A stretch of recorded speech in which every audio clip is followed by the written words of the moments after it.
Hello, and welcome to episode 529 of the Awesome Comics Podcast, the place where the small press makes an awful lot of noise. My name is Vince Hunt, and joining me, as always, is the artist and creator of the epic webcomic series Vanguard and the upcoming Viper 3, Dan Butcher. Red Shadow, hello. That's the subtitle. Right, okay, I fucked up the entire run of like 500 shows, whatever, by not saying hello. I mean, to be honest, we messed up that long before. Don't worry about that. Don't worry about that. But Dan Butcher's here. Wish him well, because he's sounding poorly. Sexy, but he's a little bit poorly. That's all right. Yeah. But Wish they sound like this all the time. That'd be ace. Would it?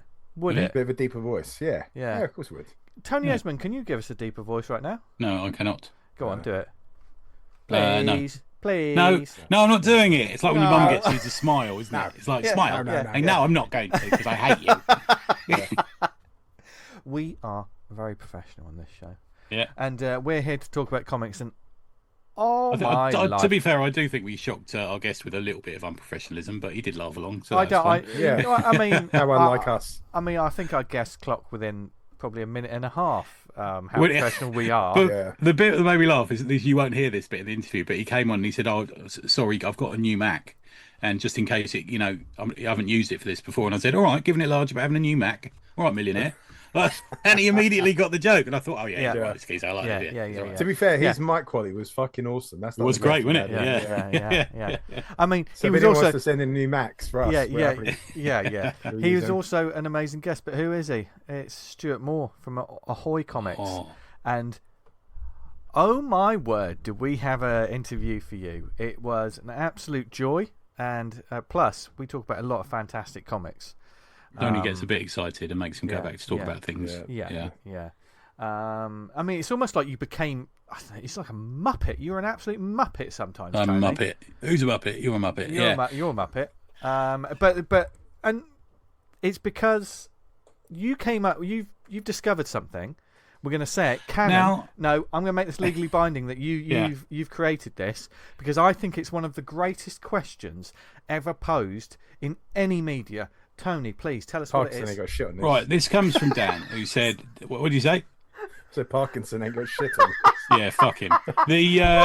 So Dan came up with this. He said, "Like, we all need." I didn't know that we were doing this, and Dan went, "Have you got your catchphrases ready?"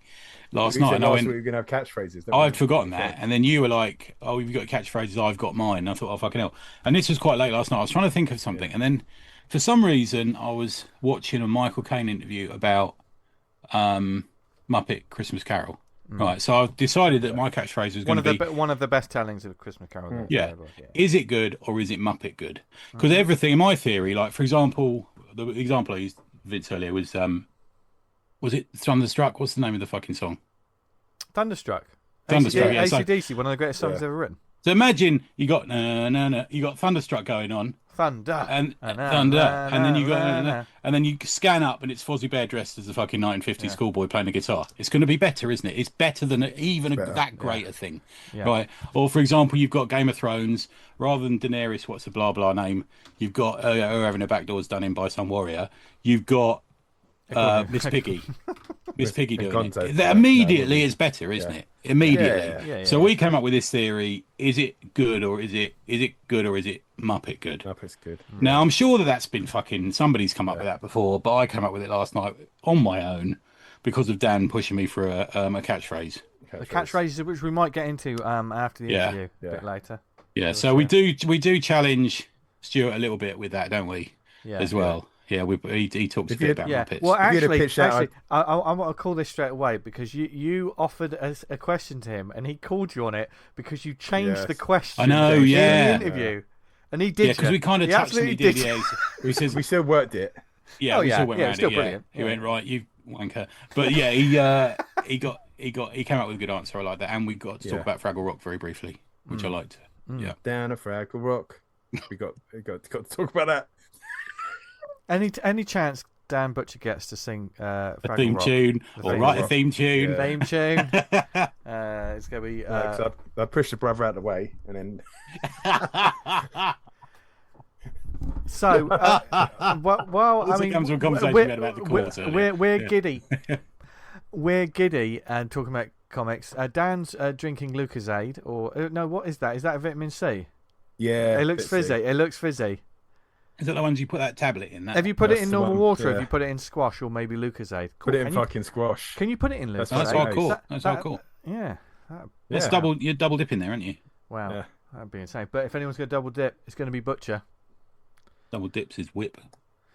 Comes out about the same colour as it goes in, I tell you. This is not. No, I don't like where this is going. No, this is not going well. This is an end of show conversation because right now we all want to hear about some great comics. So let's talk about some great comics, shall we? Right. We are lucky enough to see some fantastic indie comics publishers putting out awesome books month after month, aren't we, chaps? Like the amount of stuff they make. Yep. Yeah. And one particular outfit is sort of keeps rising to the top. It does, yeah. Yeah. So here to talk about their comics publishing. Thanks to Hannah, by the way. Perhaps we should give Hannah a shout. Yeah. For all her publicity. Because she's always sending us little review copies through. Yes. Yeah. And this publisher is Ahoy Comics. And here to talk about their comics publishing, maybe mutants and our Lord and Saviour Jesus Christ, is one of the brains of it and the chief creative officer, Stuart Moore. Welcome to the show. Thanks for having me. Right, Stuart. I mean, good to speak to you, man. I mean, that sounded like chief creative officer. That's not actually my title. Yeah, I was about to say, okay. It's a credit, but I think as a whole, as a whole creative, I mean, that title is a complete disservice to everything you've done in comics. To be fair, because you've done so much, haven't you? Yeah, I have worn a lot of hats in comics. Yeah, at Ahoy, I would be a little careful to say my title is operations, and I do some writing for the company as well. Yep. But the creative end of it, I try to leave most of it to Tom Peyer, the editor-in-chief, and Sarah Litt, who is the senior editor of the group. I actually took myself out of the acquisitions process at one point because there were just too many people in it, and I had too much else to worry about. Yeah, I get you. So when you say acquisitions, you mean the sort of everyone who sits around the table and said, "Oh, should we do this project? Should we do that project?" Or they've come to us with this. Yeah, I get you. It's very much a virtual table these days. But yeah, there's no, because we're scattered around the world now, actually. Right. But yeah, that's what I mean. Yeah, I get you. We used to have one at Nobrow. I used to call it the Star Chamber at Nobrow, which nobody liked. Me calling it that. Well, yeah, cool. When I was at Marvel Knights briefly, we used to have a meeting like that. And we called it the Thresher. Wow, that a word that can say so much. But modern comics publishing has changed infinitely over the past, 10 years, isn't it? Especially with like Zoom calls. I mean, Zoom is now a word that everyone knows, isn't it? Zoom or Teams. I wish I had a few quid in Zoom when when it started. I mean, it must have infinitely changed your experience, especially like with Ahoy, like you say, everyone's in different places. Is it? Yeah, sorry. What is the experience like? Is it easier, better, or is it more frustrating? Pros and cons of it. It's both. It's on balance, it's better, and it's better in large part because you can work with anyone. You can work with people. We have Sarah Litt, our senior editor, lives in Madrid now. Oh wow! So, okay. I'm sorry, no, Lisbon. Right. Okay. But she can just join, whenever. It causes a few tricky problems with, just time difference and what time of day you're bothering, things like that. But that part's great. What I miss a little bit, and I don't miss it enough to want to go to work every day, but I do miss a little bit just the human contact with people, and it was just a little easier to gauge people's moods, to see what was really going on, to see when there was an actual problem that maybe somebody was shy about bringing up, or just something going on in someone's personal life. Because people are very hesitant to bring that up on work Zoom calls, and I mean, I am too. It's you feel like you're just jumping in and being unprofessional and dumping things on people, but it does help to know sometimes when something's going on. So that part is hard. Obviously, the process of producing comics has gotten incredibly much easier because of just the digital workflow. Yeah. Because I know you're one of the, if you just going back in your timeline a bit, you were one of the founding editors of Vertigo, and you were in one of the editors of Marvel Knights as well, as you said, and that was in pre-internet days when I guess you had to live near the offices in New York and all that sort of thing. You'd go in for physical meetings, people would come in and show you their portfolios and so on and so on. Yeah. Especially when I started at DC in 1990, a couple of years before we started Vertigo. Right. It was very much that way then. We sent and received artwork by Federal Express. Like it was all very physical. Who were?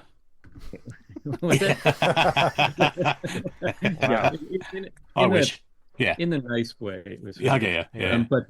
But it was and you know, you can miss that, but it was also hideously slow and expensive. And the modern workflow just allows for this can be abused, but it allows for tweaking in ways that I think are really helpful. Like you used to, like, as a writer now, I can see all the artwork and tweak my script before it's lettered. And then I can tweak it again after, which you try not to do because you're trying not to put the poor letterer through 8 kinds of hell. But before, there really just wasn't time to do that. Like everything was controlled very centrally out of the editorial office.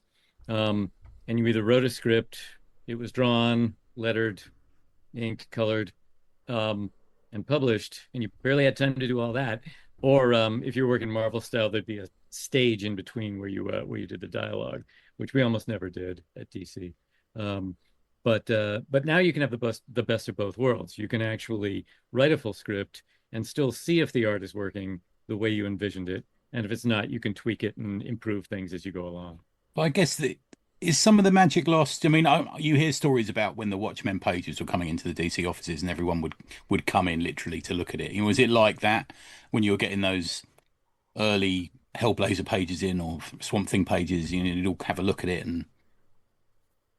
There were projects like that. I mean, but you can still gather around a computer screen. It's not quite as dramatic, you know. Yeah. But when beautiful work comes in, it's still like Tom will just immediately, if we get something in for Ahoy, he'll just immediately post it on the office Slack, and we'll all kind of ooh and ah at it. We're not together, so it's not quite as much fun. But we get some of the same effect. Brilliant. That's amazing. Yeah. So Ahoy itself, as you say, with your the stuff you worked on before, this is like a new generation of comics, especially indie like comics publishers and stuff. I mean, Ahoy's just seems to be going from strength to strength. So what has that journey been like from start to now? Well, the way it started, Ahoy was sort of cooked up between Tom Peyer, who's the editor-in-chief and who was another editor when we started Vertigo. That was how I got to know him, and we've been friends ever since. And the publisher of Ahoy is a guy named Hart Seeley, who is he and Tom worked on newspapers in the Syracuse, New York area, and they've co-written books together. And there's another guy involved who's not as active in the whole business, but helped them early on, named Frank Camuso, who's a graphic novelist himself, a very good one. So they started it up, the three of them, and Tom called me, this was sometime in 2017, and said, hey, we're doing this. Do you want to edit my book, The Wrong Earth, which was one of the first titles? Yeah. And I said, well, I don't really like editing anymore. But we started talking about other things I could do. They put me on a sort of a consulting retainer, and then I showed them a project I had in the works called Captain Ginger, which was my book about cats in space with June Brigman. June and I were noodling around with it, trying to figure out whether to kickstart it, what to do with it. Yeah, we talked about it when it came out, actually. Yeah, we covered it back then, man. Yeah, it's great. Yeah. And June and I have a new project, by the way, which hasn't been announced yet. Not with Ahoy. So I brought that to them. That seemed to fit. And I've told this story a few times, but basically we had a guy working with us at the beginning named Sven Larsson. who helped us set up the production workflow, helped us advised us on marketing and dealing with distributors. And Sven lives in New York as well.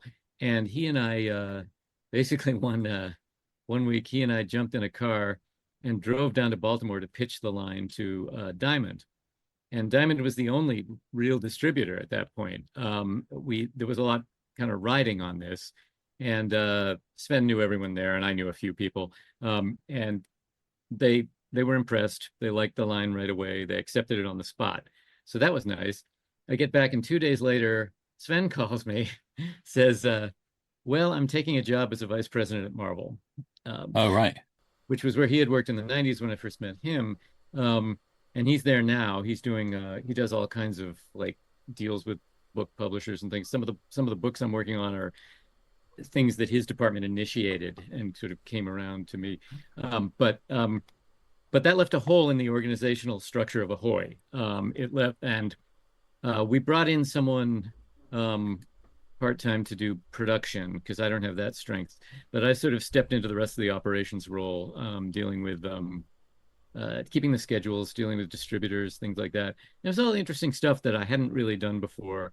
I think I've done a competent job of it, and it's allowed me to sort of learn aspects of the business that, as I say, I'd never experienced before.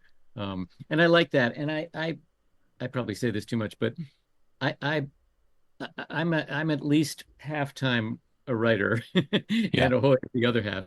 And I don't like writing and editing on the side. The muscles are too close for me. I'm much happier writing in the morning and in the afternoon, dealing with whatever's going on with distributors or making sure the Ahoy schedule works, coordinating things between other people in the company. That work balance suits me much better, and it seems to be what the company needs. That's interesting, because like work balance is always something that very much interests us. Like on the show, I remember we were talking to Cullen Bunn once about how he structures it. He does a billion comics, but like which project to work on, he's one in the morning, then another one in the afternoon, and it's all about like it really is getting your ducks in a row, isn't it, and figuring out what's best for you. Changing mindset, isn't it? It's like you got to switch between two things. Yeah, definitely. Yeah, I have trouble. I have trouble working on. I mean, there are always situations where you have a book about to go to press. You have to jump in, make a few changes, answer a few queries, something like that. That's fine. But aside from that, when I'm writing, I can't really work on two projects in the same day very well. In fact, I usually need a depressurization day in between, kind of get used to the new one. I'm talking about when you're really doing hardcore writing, when you're jumping in and I mean, like certain projects, like the way, I mean, everyone has their own way of working, but like, I mean, if I'm working on a bit of writing, the music I listen to is definitely more for that project, or the things that I'm reading or I'm watching are more for that project. So in order to do, if I'm going to jump about, I wouldn't be able to do it. Do you find that it's like that for you? Like, for instance, like music or whatever, you have to be in that mindset when you take a writing project. Yeah, I suppose so. I'm not sure I immerse myself in music the same way. Definitely writing. And there are certain things. There are certain things I love. Like I love Robert E. Howard's Conan stories, but I can almost never read them because it's such a strong, like, weird voice that can just start rattling around in your head, and it's not really appropriate to most things you have to write. Occasionally. So there's stuff like that I have to watch out for. It's I don't really I know some writers who really go in for mood boards and things like that, and I don't do that so much. Most of it's fairly text based for me, but you have to just get in that groove mentally. It's interesting you say that, because I was looking through some of your back catalogue and reading some of your comics from Marvel and DC, and I particularly like your take on the Punisher in that Punisher Christmas thing issue you did. And we talk constantly about the Punisher on here and how people get it wrong. The listeners can ring the bell now. There's literally, we'll get a message from about 5 listeners go, oh, another Punisher reference today. But we've sort of ranted quite a lot recently about it. And for someone who at the time, I'm guessing you were an editor at Marvel Knights at that time, did you have to step in and write a comic, or is that how it worked back then? That happened after I left staff. Okay. Right. And I give a lot of credit there to well, to two friends of mine actually, Garth Ennis, who I worked with. I edited some of his early Punisher, or the more farcical stuff, the more humor oriented stuff with Steve Dillon. Oh, nice. Oh, wow. And then, but the guy who hired me to write, I wrote a couple of specials, and I wrote a miniseries called Punisher Noir as well. Yeah. No, that was That's Wolverine Noir. Yeah. Even I can't remember. There were a couple of Wolverine specials as well, and most of that, not Wolverine Noir, but most of the rest of it was with Axel Alonso, who I give a lot of credit for steering me in the right directions on the Punisher in particular. He had a real take for that character. He had a real I get you. Strong take on that. I think we're sort of sliding slightly off subject. We would love to go back and talk to you about some of your editing experience and writing experience back then, but I think maybe we should move on to what Vince was talking about. Was the Ahoy stuff, which I know you're here here to talk about. What, Jesus? We're going back to Jesus, our Saviour. So that was an interesting, because for people that haven't listened to recent podcasts, you kind of jumped in and did a couple of issues of Toxic Team Up, didn't you? Toxic Team Up. Is that right? I wrote one. Okay, right. Yeah. Was that sort of needs must when the devil rides, or is it a bit of that, or no? You just fancied it? No. What happened there was the Toxic Avenger. You may have covered this before, but the Toxic Avenger project was brought to us by Matt Bors, the writer. Okay. No, we haven't covered this, so we are interested in what you got to say around that, man. Yeah.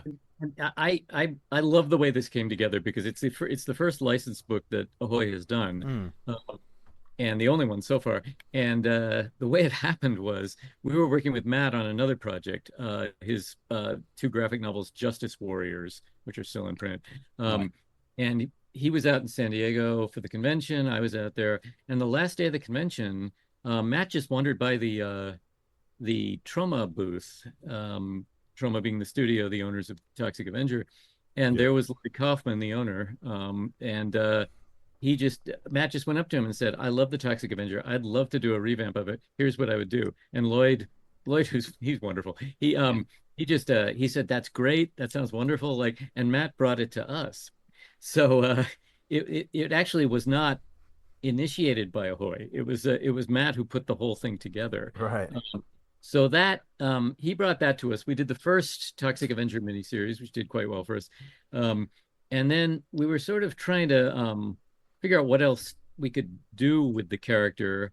And I think, if I'm 100% honest, fill in a few scheduling holes at the same time.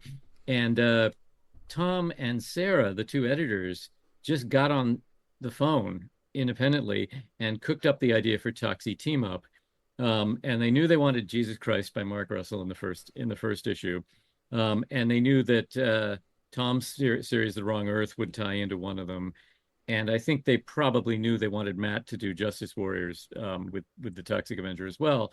But one of the other things they thought of was, because the Toxic Avenger is set in New Jersey and is all about toxic waste, they knew I had recently written a story for the Ahoy Anthology project Cryptid, starring the Jersey Devil. And they just thought, "Oh, it's funny. Let's do it. Let's team that up and have Stuart write it." So they approached me. Okay. I was very happy to do it, and it turned out to be just it's one of the silliest stories I've ever written. There's not a lot. There's not a lot of stuff, but there is some subtext, and really it's just about 2 guys who just get together and they're just gonna fight, there's no no good reason for it, but one guy's just gonna pick a fight, and that's such a readable trope, though. We're used to that as Marvel readers, aren't we? It's like non-stop. Yeah. But how do you find the voice of the Toxic Avenger? How did you find it? I used Matt's work as my cue, and Matt re-envisioned him as a teenager.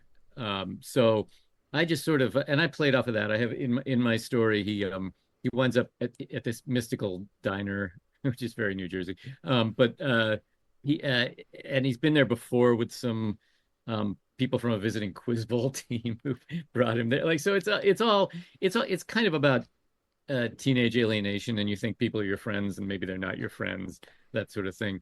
So I drew on that pretty heavily, and then the rest of it is just he's a big monster with a big mop who gets into fight, uses it in different ways, cunningly. No, it's great. Are we about to get another Toxic Avenger movie? Is that how this works? Is it coming out, or it's been out? It's coming out, I think, at the end of August. Okay. Actually, and that movie's been in the works for quite a while. it stars Peter Dinklage. As the Toxic Avenger? Yeah, he's the Toxic Avenger. Yes. In makeup? Yeah. Someone else. I don't want to. Yeah. Oh, okay. Right. I don't want to speak out of turn here. He's in the. I believe, and I haven't seen the film, but I believe he's in it up to the point of the transformation, and then he provides the voice. Yeah. Right. Okay. Yeah. Sure Elijah Wood is a villain in it. Oh, right. Okay. It looks pretty crazy. It looks nice yeah. Kaufman must be loving that then. Got some names in his movies for a change. Yeah.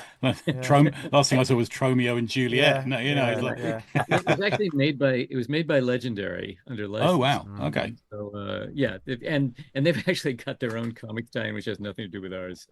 Which I think they made I think they produced it like 3 years ago, and now they're releasing it. Right.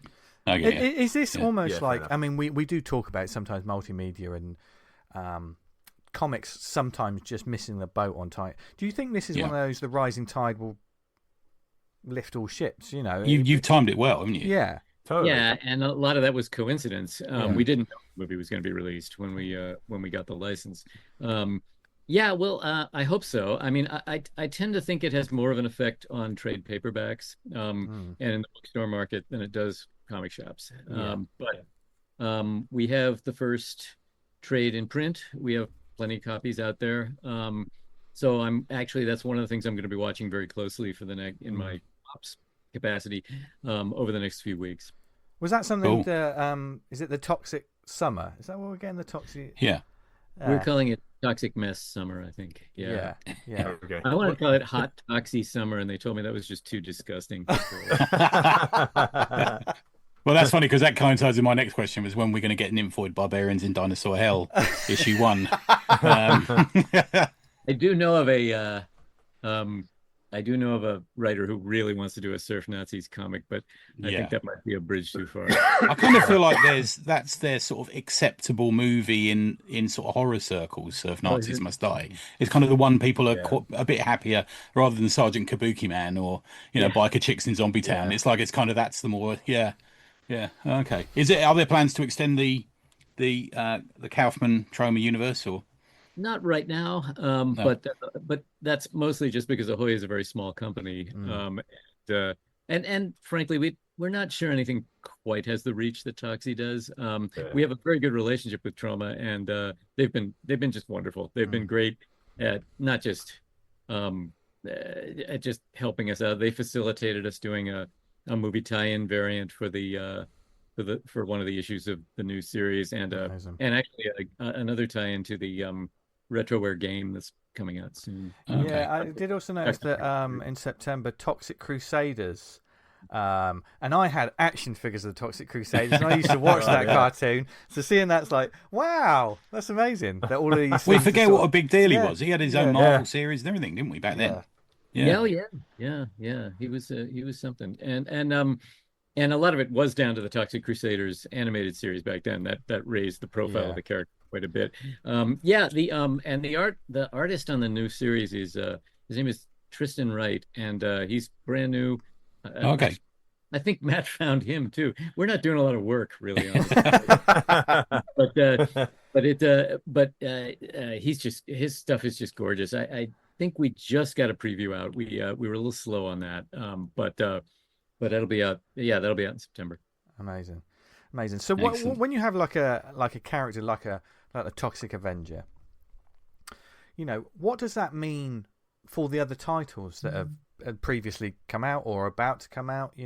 Because sometimes certain IPs will overtake a line, won't they? We've seen it with smaller publishers, like that's where the money is, so they don't, But how has that affected your planning with Ahoy? Because obviously you've got lots of fresh new titles coming out as well, don't you? Yeah. And we had a few things. We had a book that hit last year that we're bringing back called Babs by Garth Ennis and Jason Burrows. I love that series. Yeah. So the Ahoy line, as I said, is fairly small. We try to keep it to, it's about 3 to 5 books a month, and then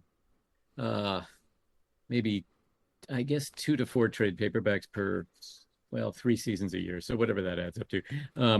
But maybe 8 or 9 books a year. But it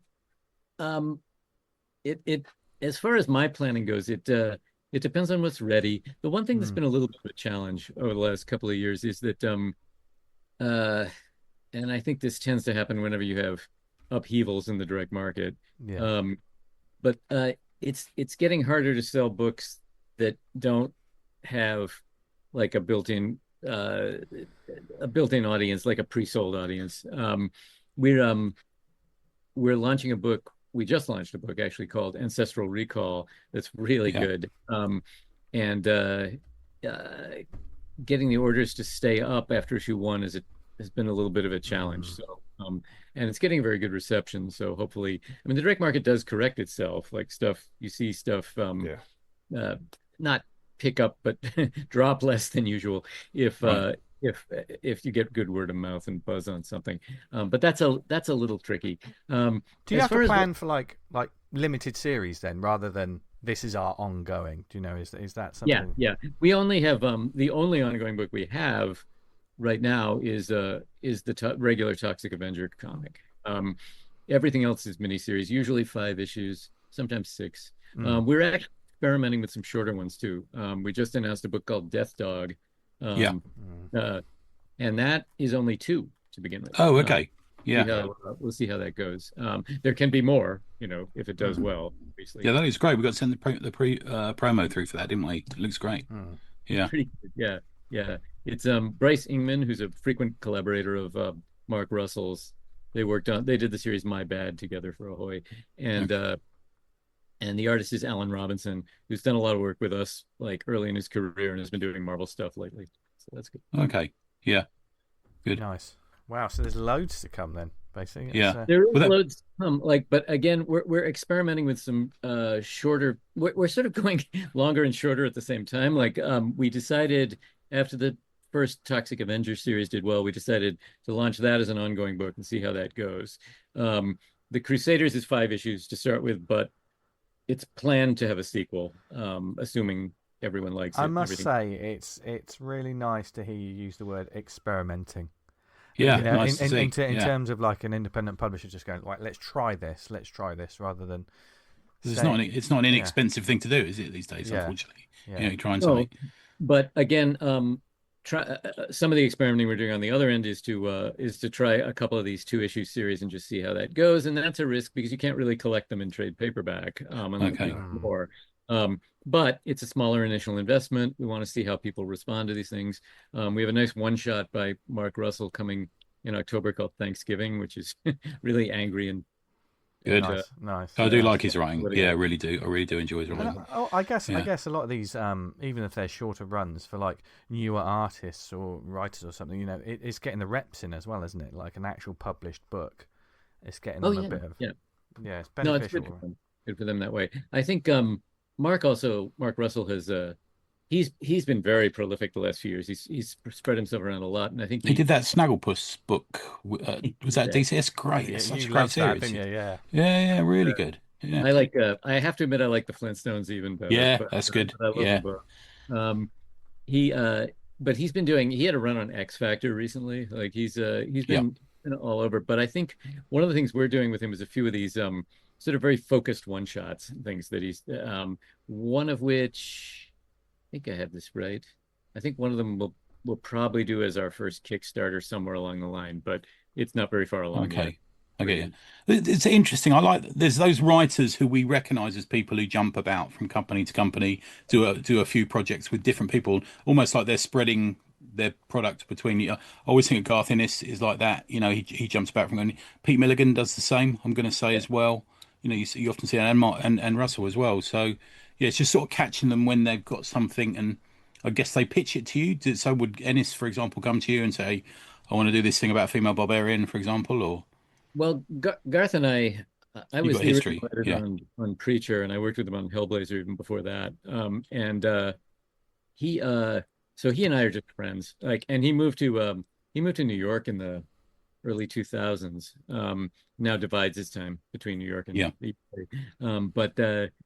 but we keep in touch. We just go out, and we had talked about doing something else with Ahoy earlier on. Didn't work out. And then we just sort of came together, and I connected him with Tom, and he knows Tom from the Vertigo days too. Right. uh, they haven't kept up the way Garth and I have, just because we live in the same city. But there's a natural connection there, and then it's just. Sorry, Stuart, to interrupt you. You can't drop that, by the way, and not ask you about it. So, how was it working on Hellblazer with, I'm guessing, Garth and Steve, and then working on Preacher as well? It must have been amazing just to see it all coming. I remember the first time when I read Preacher issue 1. I still remember the moment when I was sitting there reading it. Incredible. Oh, it's widely considered. I mean, we talk about the Wizard days, don't we? You know, the amount of times you saw that Fabry cover, it was just permanently in Wizard. You know, totally. Anything you can talk about from those days at all? It was great, and Steve came on to Hellblazer a little ways into the run when I was working on it. Did Jamie Delano on it? Were you working with him or? No. What happened was I was hired at DC right around the time Jamie was planning to leave, and I got to know Jamie. He's a great guy, but Karen Berger was the editor, and there were 2 books basically, Hellblazer and Swamp Thing, that she passed to me pretty much immediately, and Swamp Thing had gone through the upheaval of Rick Veitch quitting the book in mid-storyline. And it was rocky after that. Okay. And Hellblazer was about to lose its founding writer. So rather than try and replace Jamie herself, Karen handed the book to me. She had already commissioned an inventory story by Garth, who was only, I believe, 20 years old, but had already established himself in the magazine Crisis in England. Yeah, we love Crisis over here. We've had that on many times. Yeah. And he had already written Troubled Souls, I think it was. Yeah. And there was another one. I'm blanking. Oh, yeah. I read about it yesterday. I know what you mean. Yeah. It's the one that became Dick's. That's it. He incorporated the characters into Dick's, didn't he? Yeah, that's right. But so he was on everyone's radar a bit. He had written a little bit of stuff for Archie Goodwin at DC, and Karen had commissioned this inventory story. We had a lot of people interested. We got a lot of really good proposals in, including one from Mark Miller, who I think was 23 at the time, something like that. But Garth he seemed to have the best voice for the character, and that fill-in story that he wrote became part 2 of his first storyline, the lung cancer storyline. And actually adding that through line through to the plot made it a lot stronger. It's the story about the magic stout. People talk about that issue. But Steve came in, and obviously those two, they had worked together a little bit. I want to say at 2000 AD, and they were friends, and they just clicked. Like they got to the point where they were almost telepathic. Like they could just and Preacher was, I remember Steve was nervous about Preacher. He was nervous about giving up the book that was working to start something new. But he just jumped at it. And did you get pitched Preacher, or how did that come about? Yes, I did. Wow. I think, if I remember this, I think Garth decided he wanted to leave Hellblazer at a certain point. Like he told his story, and he had a good idea for a finish, a big finale story. And he pitched us, the two of them pitched us Preacher. And that turned into a book. I ran a short-lived, not to get too far off on too many tangents, but no, please do. I ran a short-lived imprint called Helix. Because Carlos, our beloved Carlos, worked for it. Yeah. The book Bloody Mary with Garth. But when I started that, I had to give up my Vertigo titles because I just had too much work. And the first book I gave up was Preacher, because it just didn't need me anymore. Like it was just they knew, the two of them knew exactly what they were doing. So it wasn't that I didn't want to see those pages coming in every month anymore, but it was the easiest one to relinquish. Yeah, it was off and running, I guess. Yeah. I mean, what a thing to be able to say is like, I was the person that got pitched one of the greatest comic book series of all time. Oh mate, the hairs on my arm are up. I'll tell you that now. That is brilliant. I just love that. We've had Garth on. He was absolutely great, and obviously we were big fans of Steve. You know, God bless him. And they were the two of the biggest formative comics for me, and definitely in the UK. I mean, I know we used to hear stories that kind of the UK supported Vertigo a bit more than certain people in America did sometimes. You know, it was so popular over here because it fitted in with Warrior in 2000 AD in a way and that sort of thing. Used a lot of the British. They used a lot of the British talent. I'm not sure we ever got like sales breakdowns to know that. Okay. But it certainly seemed that way. Just in a bit of an urban myth, yeah. Okay. Yeah. Sorry, Vince, I interrupted you, babes. Well, no, it's just sort of like mind blowing, isn't it? You know, just like to be involved with. I mean, there's legacy books, isn't there? Do you know what I mean? In terms of like comics, the influence in storytellers. Because obviously you're a writer as well, and you've obviously it must have been really gratifying to see this book, and then or books plural because there's more than one, and the effect that they just have on a generation of writers. Because there's writers that are big doings now that have been shaped by these sort of titles. Oh, absolutely. That and Transmetropolitan too. Invisibles. Yeah. Invisibles. Course, you worked on the Invisibles, right? I did. That book.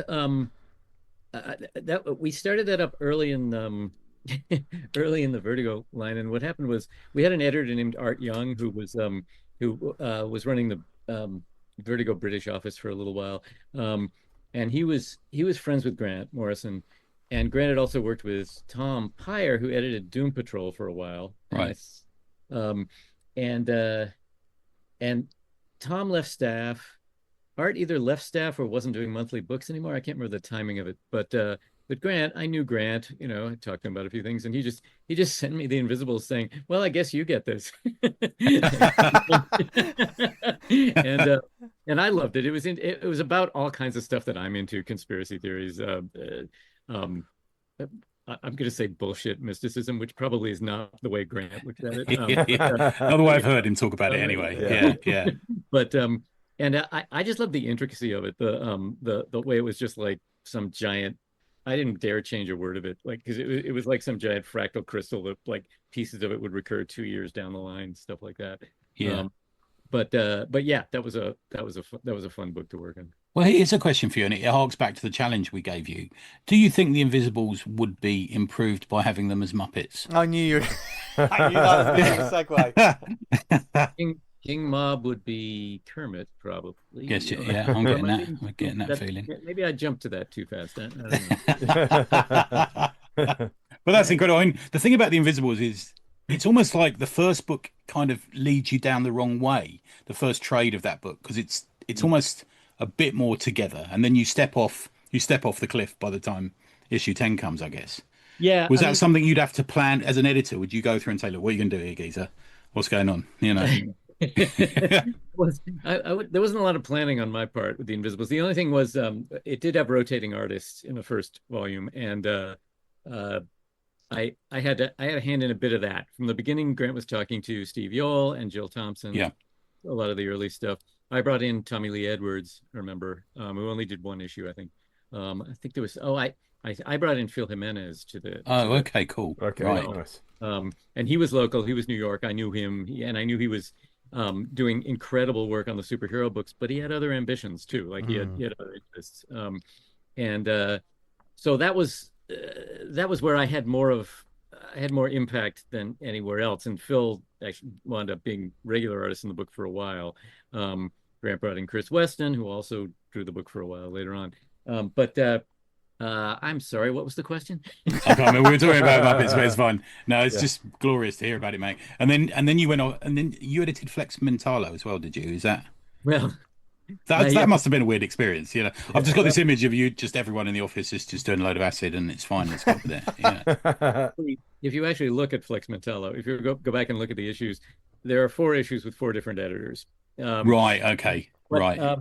What happened there was. As near as I can remember this, and some of these details may be a little off. That was one of the projects out of the British office by Art Young. They decided to close the British office. Art left staff. Karen Berger was on maternity leave. I was temporarily running the imprint for a few months. And by running, I mean I had all kinds of responsibility and virtually no authority. But I think I took it over. And then I was starting Helix and trying to run Vertigo, and something had to give. And I couldn't give up Swamp Thing because I was on the the final storyline of that, and I needed to see that through with Mark Miller and Phil Hester. Yeah.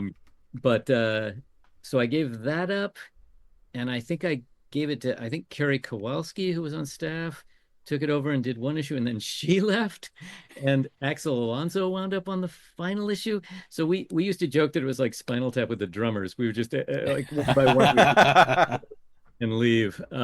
So that was another book that the only thing I really remember having any input on that at all was that was also during a period that I think Grant has written about where he was ill a bit, and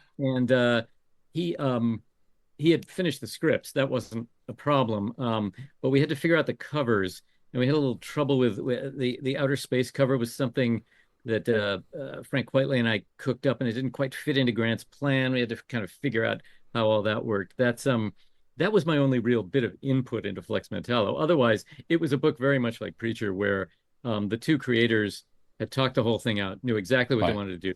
It was only 4 issues. It was very contained.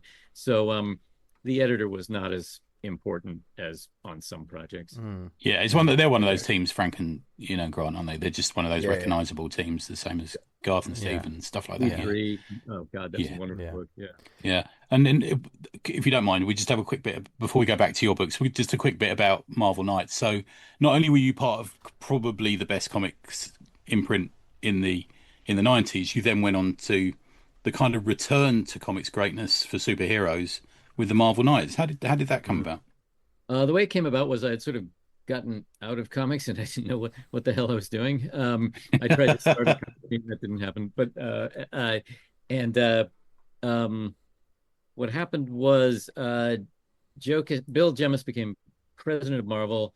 Joe Quesada became editor-in-chief, and Joe needed someone to replace him as editor of the Marvel Knights imprint. So then they were hiring Axel Alonso at the time away from Vertigo to be on staff at Marvel, where of course he had a long career, became editor-in-chief. And I believe it was Richard Starkings who recommended me to Joe. Cool. We tabled opposite Richard at Thought Bubble a couple of year ago. He's lovely. Yeah, nice guy. Yeah. I had worked with him as letterer on, he'd lettered Swamp Thing for me, Books of Magic, a few things. And so I just knew him, and he said, why don't you try Stuart? And they called me, and I came in, and they were already working with a lot of the talent I had already worked with. Grant was writing Fantastic Four 1, 2, 3, 4, and Marvel Boy, and Garth and Steve were working on The Punisher. And it was a pretty easy decision. I think I asked them for more money than they wanted to pay me, and they said, well, what if we pay you this, but you come in 4 days a week? And I said, that sounds great. It really was a unique editorial position because I wasn't actually a Marvel staffer. I was free to write for other people. Okay. I didn't do a lot of it during that time, but I did a little work for Penny Farthing Press, which I had a relationship with it, and that was nice. That was sort of a best of both worlds kind of situation. That's amazing, man. And then another big favorite of ours is Bendis Daredevil. You edited as well. Oh yeah. Well, Joe had brought Bendis into to Marvel. He'd done there was a Daredevil miniseries, and I'm going to get the wrong one if I try to remember. But doing that. And we might have already started up an Elektra series with him. I can't remember the order of it. When Daredevil was the flagship book of the Knights line, and it had rotating creative teams, and we all kind of talked about it. And Brian just really wanted to write it, and he had been working with Alex Malev at McFarlane Studios on a book called Sam and Twitch. They came over together, and they just did brilliant work, beautiful work. And Alias as well. Were you working on Alias at the same time, I'm guessing? Yeah, that came a little later. That came when we started the Max imprint, the adult imprint, around that book. Because Brian pitched it, and we didn't quite know where it fit. We loved it, but we didn't quite know where to put it. And that was yeah, that was with Michael Gaydos, and maybe Michael Gaydos was the artist on Sam and Twitch. Now I can't remember. That's fine. That's fine. No, I'm the same. They're all It's, like, it's interesting how these dominoes fall, though, isn't it? Like, you know, Yeah. that then happens to Max, and because of Max, we get probably the greatest Punisher run of all time, which is Absolutely. Garth's run. Yeah, which and is- Garth was already doing the other Punisher run, but he had an idea for a different kind of series he wanted to do with the character, and that came up, I think, after I left. I think Axel masterminded all that with him. There's almost like a train of people. So I always think of, we had First Comics, and then Gold nicked everyone who was good at First Comics to DC, and then we have that like little wave into Vertigo, and Vertigo sort of, a lot of the people wander off to Marvel Knights, and you can trace a lot of the people, and you're part of that, I guess. Yeah, and we call, like, getting back to Ahoy a little bit, we call our we've said this before, but our internal shorthand for Ahoy at the beginning was funny Vertigo. I get that. Yeah. And we, you know, which leaves out the fact that a lot of the Vertigo books were actually very funny. Preacher's practically a comedy. Definitely structured that way. But that was how that was our sort of thinking going into the whole thing. We were advised not to use it in press initially because the Vertigo imprint wasn't what it had been. But now they're actually bringing it back, and I hear that as a couple of weeks ago. It was just announced, wasn't it? They're apparently coming back. About time. Yeah. I hate to be skeptical. That I mean, I hate, you know. But whenever let's try not to be cynical. Try not to be cynical. Positive. Let's be positive. They're good people there. Marie Dickens, the editor-in-chief of DC, is a very good friend of mine, and she cut her teeth on the Epic line at Marvel. Wow. Okay, cool. Yeah. So yeah, that's good. She has a feel for it. Yeah, that's good. So, I mean, you've spoken about like editing, how that wasn't necessarily something you were enjoying, and like, you know, this after having done a lot of it, shall we say? Yeah. But would you say your main passion is writing? Yes, I would say that, and that's one of the reasons I left Marvel Knights after a little under 2 years. I mean, the company was changing too; things were closing in a little bit in some ways, but the real reason was I wanted to write, and a couple of things came up, and I kind of thought, I think this dates me, of course, but all of this whole podcast dates me, but we just had 9/11, and I had just turned 40 a few months after that, and I just thought I better do this now, you know, if I'm going to do it. And it's worked out. Well, it kind of compares. You can compare it to Stan, because Stan got into comics because he wanted to write the great American novel. Do you remember? He's always saying that, isn't he? It's his big thing. Yeah. And Stan, you know, I co-wrote novels with Stan. I kind of think Stan did, though. Just to be honest, I do really think Stan did create the great American novel by creating the Marvel Universe in a way. But I agree. Yes, that is completely arguable. Yeah. I think he came from a generation where he didn't see it that way. Like, I agree. Comic books were, and even like there were times in his career when he tried to branch out into newspaper strips because, you know, in his time that was more prestigious, more credible. So in a way, like, one of the ironies of Stan, I guess, is that everyone views him as this figure who did all this important stuff, and to him it was never quite, you know, it didn't quite have the prestige of other things that he wanted to do. But I always think a little bit like Peter David, is that you and Peter would write prose novels of existing storylines that have been in comics. You wrote the Civil War book, didn't you? There's a Thanos one you've written as well. What happened there was Marvel was this was after I went freelance. Marvel was wanted to start their own line of prose novels, some of which would be original and some would be adaptations of, you know, higher profile storylines. And they came to me to edit it.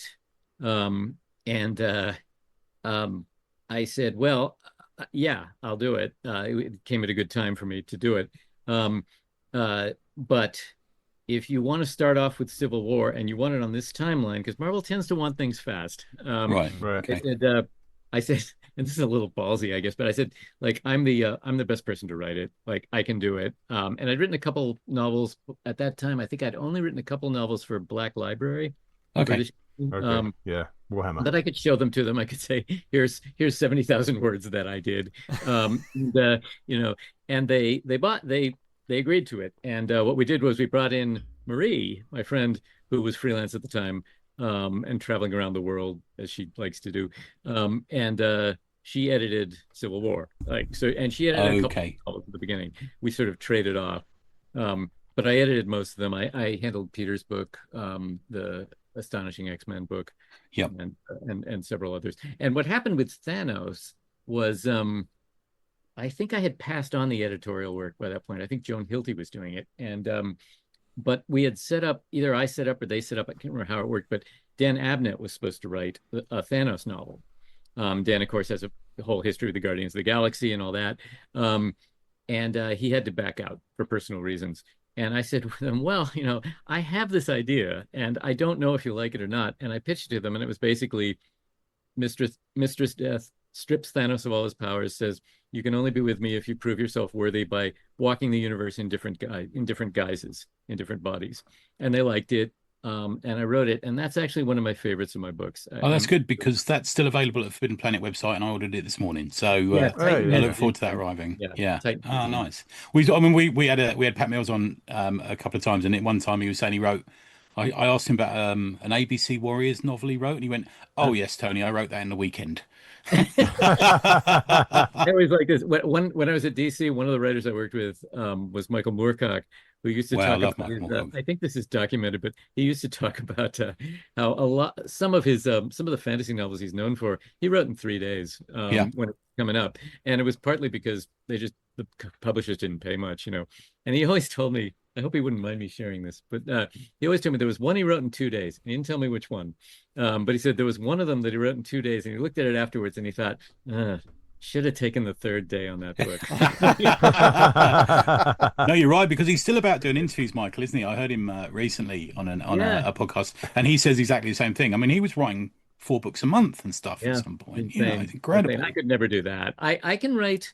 I think the fastest I did one was about 40 days, something like that. And that was the Black Library books, which also did not pay much.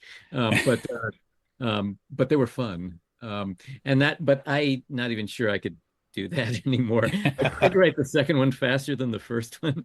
And I just wound up going down some blind alleys and having to go back and rewrite chapters. And I thought, no, you need to plan this a little more. You need to, in what is the theme of this interview, Stuart? Can we just go back for a second and talk about your relationship with Michael Moorcock? So he's somebody we've covered extensively on this. I knew when you said that name, Stuart, I thought Tony's bells just went off.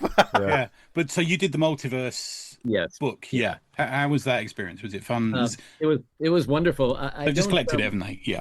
Yeah, it's just been collected in England again. In fact, I ran into Andrew Sumner at San Diego Con. We talked about it briefly. It was a great experience. He I can't remember how it all came together. I think I brought in John Ridgway. He and Walt Simonson had already worked together, and Walter did some of, I think, his most beautiful work. Love his stuff. That project. So good. The project itself was a little bit cult. Like it didn't hit a huge audience. It reminded me a bit of a UK comic, because it was kind of episode. It was shorter stories in one issue, wasn't it? Almost? Yeah, but they were all related and they all dovetailed together at the end. Yeah. Oh, it was great, and I loved working with Michael. I haven't kept in touch with him, which I sort of regret. I just read Pegging the President, one of his new Jerry Cornelius books, and it's fucking amazing. It's just so good. Cool. So if we go back, let's go back to Ahoy, shall we? And you've got a book coming out. Is it Captain America for Dummies? You've got coming out. Is that right? Captain America for Dummies came out this past February. Right. That was timed to the new movie. I almost said pegged, but it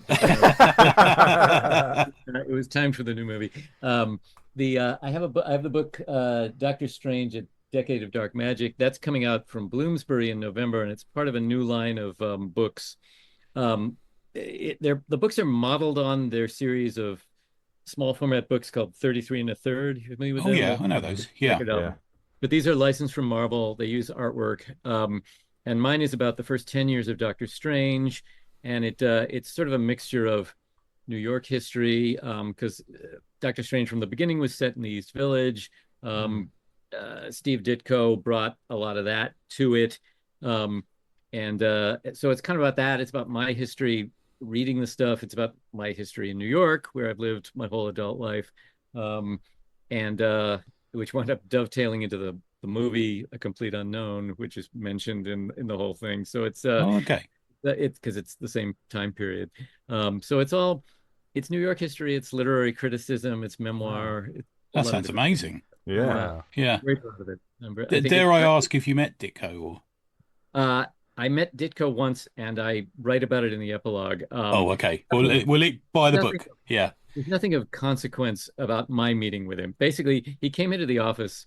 I won't tell you the end of the anecdote, but he came into the office for whatever reason, I don't know. But we were publishing Pete Milligan's Shade the Changing Man at the time, which was the character Ditko had created, and Tom Pyers was still on staff at that point. He's an enormous Ditko fan.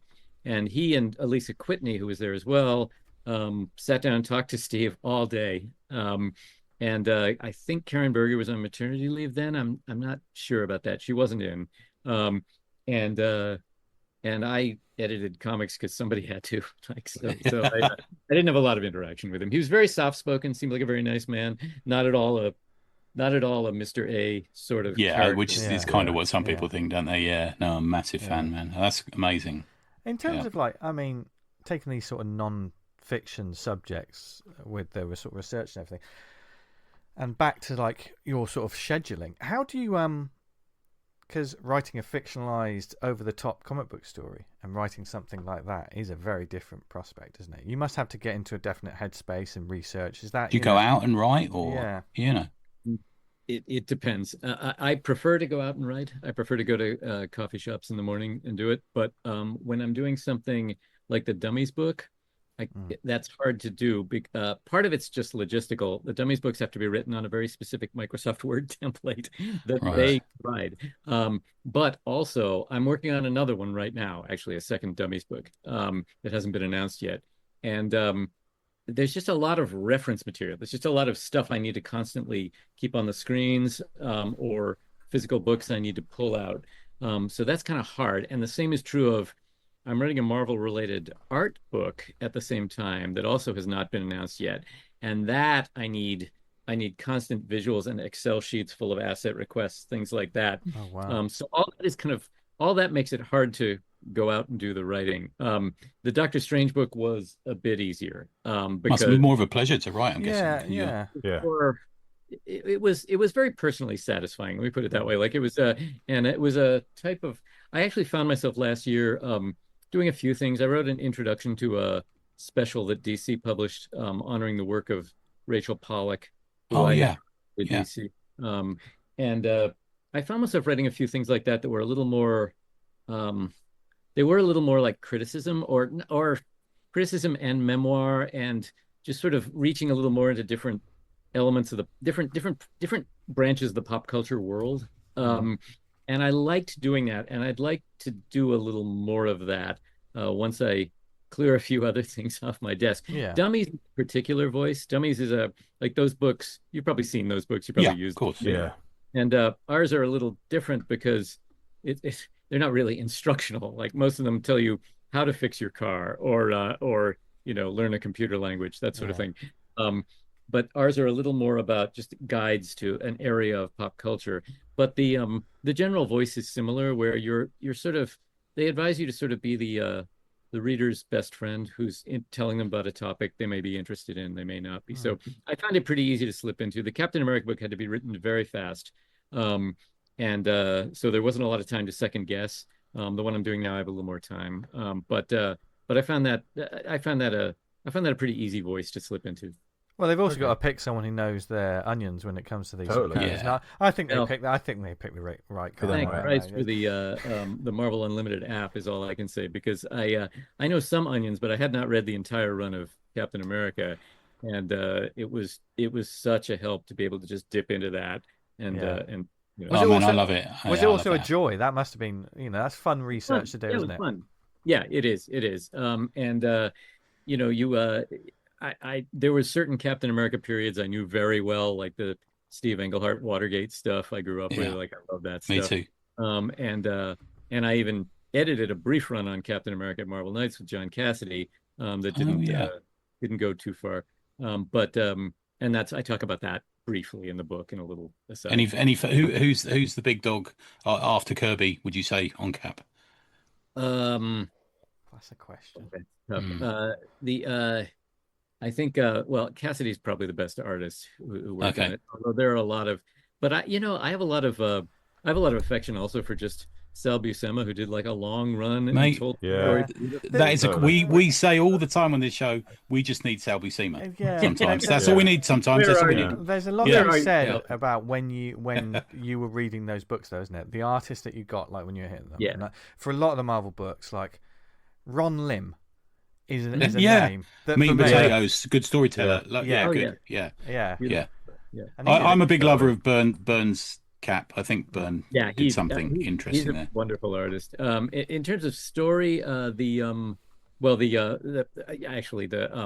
Soldier stuff is beautiful, on every level. Like I had not read all of it before, and when I sat down and did that, like just the way pieces of it fit together years later, and it all just builds and builds and builds to you have this giant climax. Like that's Ed Brubaker and Steve Epting, who was like Buscema, he was a veteran Marvel artist. His Avengers stuff, it's all good, isn't it? All the time, but this raised him to another level. Yeah. Wow. Yeah. From all of that to like all of this, I mean, we could talk. And back next week is Steve Moore. We'll get you back on. But obviously, Ahoy has so much more in the pipeline. I just there's one little question. Why is it Ahoy? Where did the name come from? That's always intrigued me. They finally revealed this. Tom and Hart teased this for years and asked people to try and come up with, was it an acronym or and it is an acronym because back in their newspaper days, or Hart Seeley's newspaper days, he used to run a contest for Asshole of the Year. This was back in a time period when I think George W. Bush won several times. And it goes back even further than that.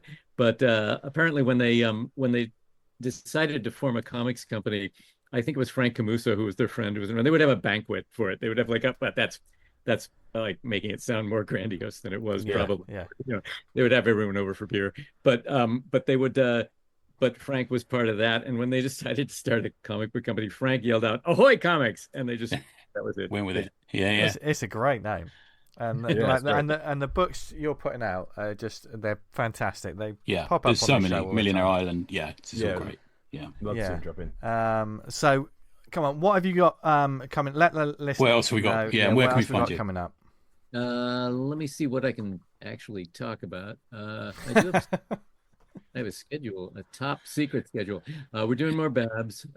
If that works, that should be out in December, I think. Cool. Toxic Avenger will continue. Toxic Crusaders is a spinoff, goes 5 issues. And next year, there's a new Tom Pyre series. There's a couple more new short series that I can't really talk about yet. The line will continue to be a little Toxic Avenger heavy for the next year at least, and then we'll see how it's going. You're making hay on that though, aren't you? I guess at the moment with the movie coming out, and and again, when that it's not just a commercial decision, it's the stuff is really working, and we've gotten in a lot of really good artists. Fred Harper's doing a beautiful job on the main series. He had to take a little time, so he's doing like framing sequences for the first few issues of the current series, but then he's full time on it. And he's another one. He's an artist we worked with back at Vertigo. He did Animal Man for a while. Oh right, okay, brilliant. But he's been around and he's doing. He's really taken to Toxie. I think it really Yeah. So there's plenty more to come. And where can people find you as well? I'm sorry. Where can people find you online? Find me. I have a website that I finally remembered to update called StuartMooreWriter.com. I'm on Blue Sky. That's just Stuart Moore, I think, social, and I'm Stuart Moore 1 on Facebook.